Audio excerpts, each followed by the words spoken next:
Influence, The Psychology of Persuasion by Robert Cialdini. Principle 2. Consistency. You get a call from an unknown number and pick up. It's some random lady you never heard from before, representing some charity group. The first thing she says is, "Hello, how are you doing today, sir?" Naturally, you respond, "I'm good." Once you have stated all is well, it becomes easier for the solicitor to corner you into aiding those for whom all is not well. "I'm glad to hear that, because I'm calling to ask if you would be willing to make a small donation to help out the unfortunate victims of..." And now you're forking over your hard-earned money to some random lady on the phone. What happened? Why are you doing this? Well, look at it like this. 35,000 decisions are made in one day by the average adult. These decisions are heavily influenced by external forces, some more potent than others. Therefore, it's hard to believe all or even most decisions being made are rational ones. With so many choices available, we use automatic triggers to bypass our rational brains and help us be more decisive. Knowing what those triggers are can allow you to hack into the brain and make you much more effective at persuasion. One of these triggers is consistency. We feel pressured into keeping our word, to do and act as we proclaim.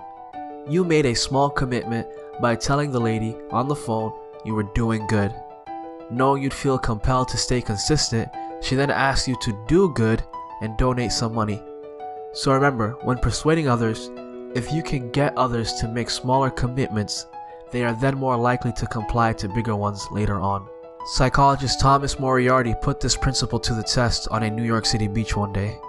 He would have volunteers carry radios and lay down close to random beachgoers to relax.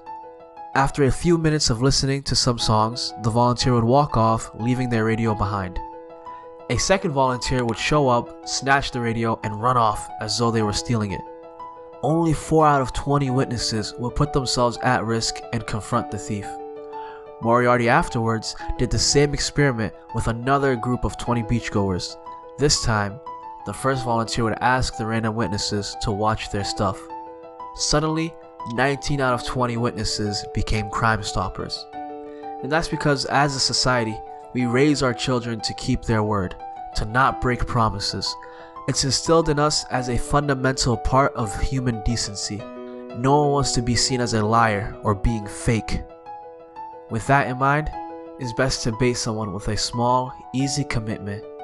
Even something as simple as getting them to say, "I'm okay," or "Can you watch my stuff?"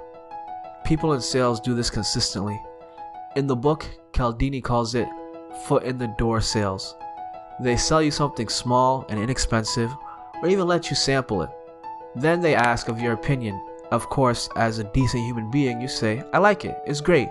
Then the salesperson pushes you to make a bigger purchase. How can you say no to a product you just said was great? This probably happens to you all the time. I know it happens to me regularly. When you go to malls, when you go down the street, someone stops you.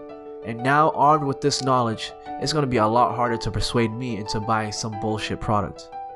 Now, if you really wish to take advantage of this principle and multiply its effects, you must get the person to commit as publicly as possible. Being seen as a man who does not keep his word is one of the worst things that can happen to someone. It becomes even more worse when there's a lot of witnesses. So, by having someone publicly make a small commitment almost forces them to make larger related commitments through the principle of consistency. If you watch the first video, you can even add that with the reciprocation principle. Give them a small gift ahead of time, and then ask them to make a small commitment in public. And now when you try to persuade them, it's as if they can't say no, as if they have no choice. That's it for this video, guys. Leave a comment below detailing a time where this principle was used against you or used it on someone else. I think it'll help others understand better. This has been the second video of the video series covering the 6 principles of influence, the psychology of persuasion by Robert Cialdini. New one every Wednesday. I'm the Self-Made Nerd, here to talk nerdy to you.